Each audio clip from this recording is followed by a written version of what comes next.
Hi students, our today's learning objects are linear charge distribution, linear charge density and electric field intensity due to linear charge distribution. तो सबसे पहले हम linear charge distribution के बारे में जानेंगे.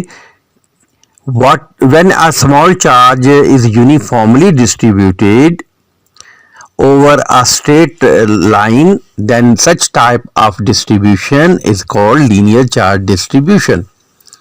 So अब हम देखते हैं कि जी लीनियर चार्ज डेंसिटी क्या होता है. तो अगर आप स्मॉल अमाउंट ऑफ चार्ज को एक यूनिट लेंथ के ऊपर डिवाइड करेंगे, यानी आपने पूरी लाइन नहीं लेनी, स्मॉल लेंथ लेनी है, तो अब ये क्या कहलाएगी, ये क्वांटिटी हम इसको लीनियर चार्ज डेंसिटी कहेंगे और इसको लैम्डा से डिनोट करते हैं. ठीक है.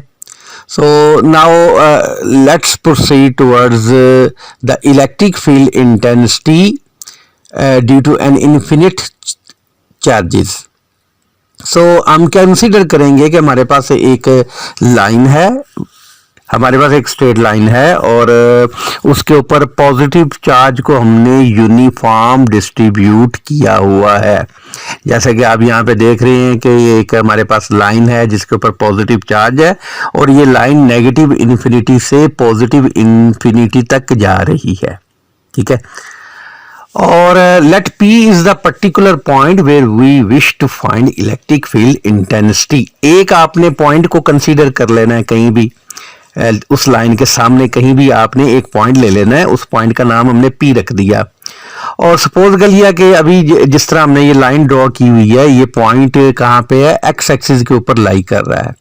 इस तरह इस पॉइंट P का एक्स लाइन से जो फासला है, O से P हम इसको कहेंगे, O से P जो फासला है वो x है. और फिर अब हम क्या करेंगे, इस लाइन के दो एलिमेंट ले लेंगे, यानी कोई थोड़े से छोटा सा इसका हिस्सा ले लिया, एक्स एक्सिस से ऊपर भी और एक्स एक्सिस से नीचे भी, और सिमेट्रिकली आपने ये लेने हैं, यानी इक्वल डिस्टेंस पे आपने और इक्वल लेंथ में ये लेने हैं. तो लेंथ या साइज हमने इसका रख लिया dz है और इसके अंदर स्मॉल अमाउंट ऑफ चार्ज आ गया, dq आ गया. अब इस तरह इसकी जो लीनियर चार्ज डेंसिटी वो क्या होगी, वो dq/dz होगी. ठीक है स्टूडेंट्स, अब हम आगे बढ़ते हैं और हम इसकी मैथमेटिकल डेरिवेशन की तरफ बढ़ते हैं. तो उससे पहले आप ये देख रहे हैं कि ये एक डायग्राम आपको नजर आ रही है. यहाँ पे मैंने आपको जैसा कि पहले बताया कि इलेक्ट्रिक फील्ड इंटेंसिटी एक वेक्टर क्वांटिटी होती है. तो आपने क्या करना है, पहले टॉप से जो लेंथ एलिमेंट है dz उसको पॉइंट P से मिलाना है और उसको आगे प्रोसीड कर देना है. और इसी तरह आपने नीचे से जो लेंथ एलिमेंट है उसको P पॉइंट से ज्वाइन करना है और आगे प्रोसीड कर देना है. और चूंकि आप जानते हैं कि electric field intensity vector quantity है, तो आपने इनके रेक्टेंगुलर कंपोनेंट भी ड्रॉ करने हैं. तो आपने यहाँ इनके रेक्टेंगुलर कंपोनेंट जब ड्रॉ करेंगे तो आप देखेंगे कि दो जो हैं कंपोनेंट एक दूसरे के अपोजिट हैं और दो जो कंपोनेंट हैं वो एक दूसरे के पैरेलल हैं सेम डायरेक्शन में. ठीक है. तो अब आइए इसकी मैथमेटिकल ट्रीटमेंट की तरफ बढ़ते हैं. सबसे पहले हम ये करेंगे कि इलेक्ट्रिक फील्ड मालूम करेंगे at point P due to bottom side having distance r. तो हम सिंपल वो फार्मूला जो सिंगल चार्ज की वजह से हमने डिराइव किया हुआ है वो लगाएंगे कि dE1 is equal to k dq/r². आप यहाँ r² की वैल्यू भी पाइथागोरियन थ्योरम लगा के यहाँ लगा सकते हैं, x² + z². अच्छा, सिमिलरली अब आपने क्या करना है, अब जो टॉप लेंथ जो है यानी एक्स एक्सिस से जो ऊपर है लेंथ एलिमेंट आपने लिया था dz, वो जो r डिस्टेंस के ऊपर था उसका भी आपने उसी तरह जैसे आप ऊपर आप निकाल रहे थे इसी तरह आपने सिमिलर ये इलेक्ट्रिक फील्ड इंटेंसिटी निकालनी है. अब आप इक्वेशन नंबर 1 और 2 को जरा देखें. इनकी जो राइट हैंड साइड है ये सेम है, इट मीन इनकी लेफ्ट हैंड साइड भी आपस में क्या है, सेम है. तो आप दोनों को जब कंपेयर करेंगे तो आपकी ये दोनों वैल्यूज मैग्नीट्यूड वाइज इक्वल निकल आएंगी. तो याद रखें ये दोनों वैल्यूज मैग्नीट्यूड वाइज एक जैसी हैं, डायरेक्शन वाइज नहीं है. ठीक है.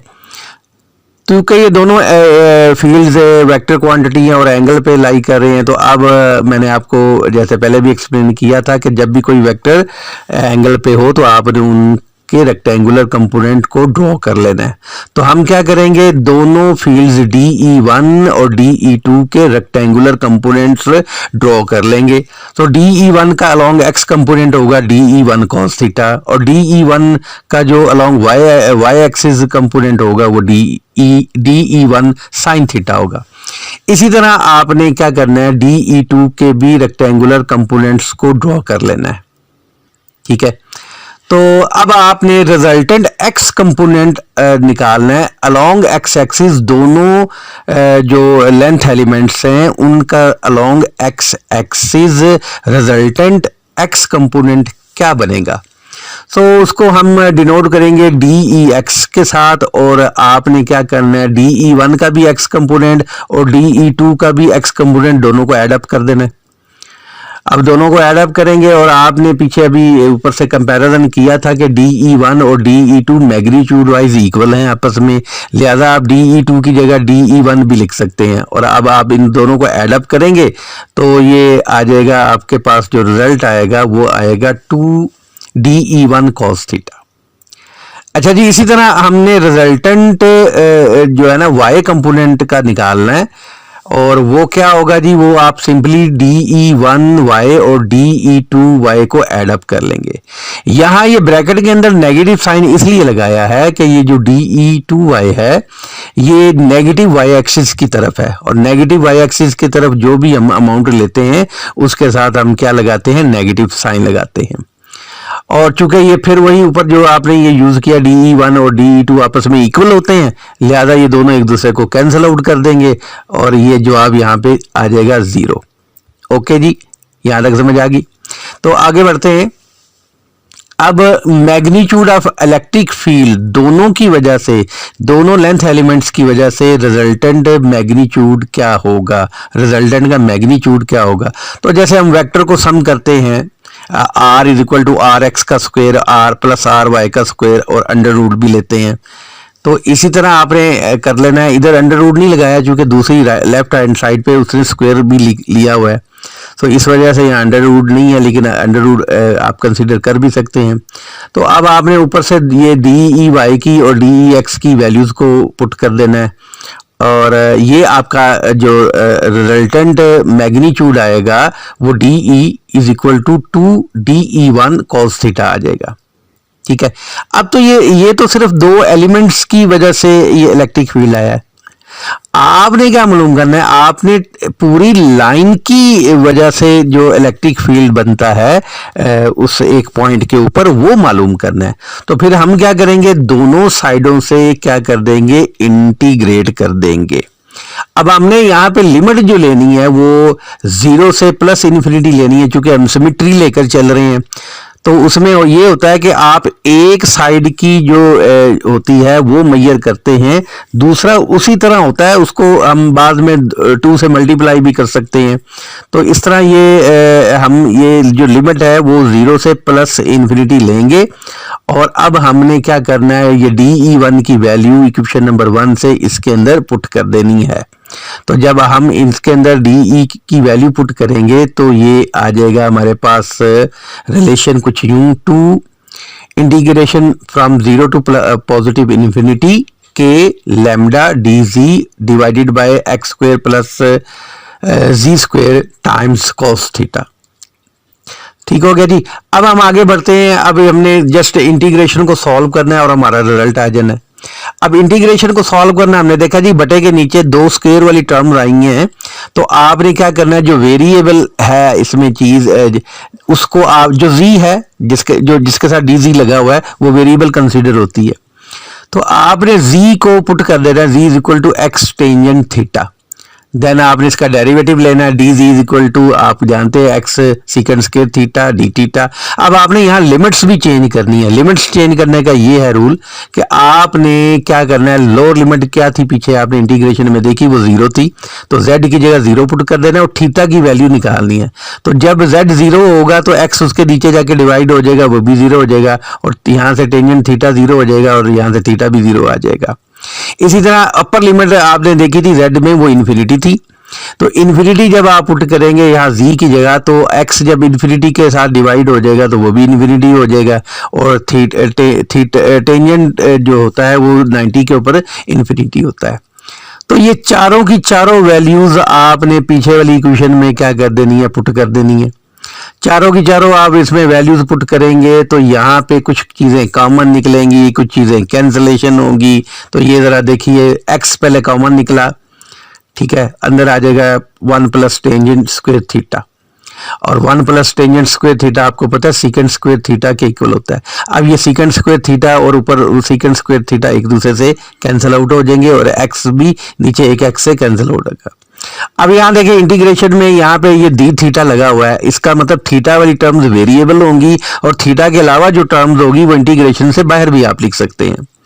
लिहाजा आपका जो इंटीग्रेशन होगी वो सिर्फ कॉज के ऊपर अप्लाई होगी, और कॉज की इंटीग्रेशन आप जानते हैं क्या होती है, साइन थीटा होती है। और इस तरह आप जब लिमिट अप्लाई करेंगे साइन 90 माइनस साइन 0 डिग्री, तो ये आपके पास आ जाएगा सारा कुल मिला के जवाब E is equal to lambda divided by 2 pi epsilon naught x। तो स्टूडेंट, ये था आज का लेक्चर जिसमें हमने इलेक्ट्रिक फील्ड इंटेंसिटी को मालूम किया किसी एक पॉइंट के ऊपर, और हमने यहाँ देखा कि हमारे पास जो रिजल्ट आया है, बाकी चीज़ें तो कांस्टेंट हैं, दो चीज़ें हैं जिसके ऊपर इलेक्ट्रिक फील्ड इंटेंसिटी डिपेंड कर रही है। एक तो ये है कि अगर x फासला है, आप देख रहे हैं ये रेसिप्रोकल में आ रहा है, नीचे आ रहा है, जो आप पॉइंट P को लाइन से दूर करते जाएंगे x इंक्रीज होता जाएगा, और इलेक्ट्रिक फील्ड इंटेंसिटी की वैल्यू जो है ना वो डिक्रीज होती जाएगी। दूसरा आप ये देख रहे हैं कि इलेक्ट्रिक फील्ड इंटेंसिटी जो है ये लैम्डा के डायरेक्टली प्रोपोर्शनल है, और आप पीछे पढ़ के आए हैं कि लैम्डा जो होता है वो लीनियर चार्ज डेंसिटी होता है। यानी अगर आप चार्ज की मिकदार ऊपर बढ़ा देंगे तो आप डेंसिटी बढ़ा रहे हैं, तो डेंसिटी बढ़ाने से, लीनियर चार्ज डेंसिटी बढ़ाने से इलेक्ट्रिक फील्ड इंटेंसिटी की वैल्यू भी क्या हो जाएगी, इंक्रीज हो जाएगी। तो इससे पता चला कि इलेक्ट्रिक फील्ड इंटेंसिटी लैम्डा के यानी लीनियर चार्ज डेंसिटी के डायरेक्टली प्रोपोर्शनल होती है, और पॉइंट और जो लाइन का सेपरेशन होता है जिसे हम x से डिनोट कर रहे हैं उसके इनवर्सली प्रोपोर्शनल होती है। So that's all from today's lecture, see you next. अल्लाह हाफिज।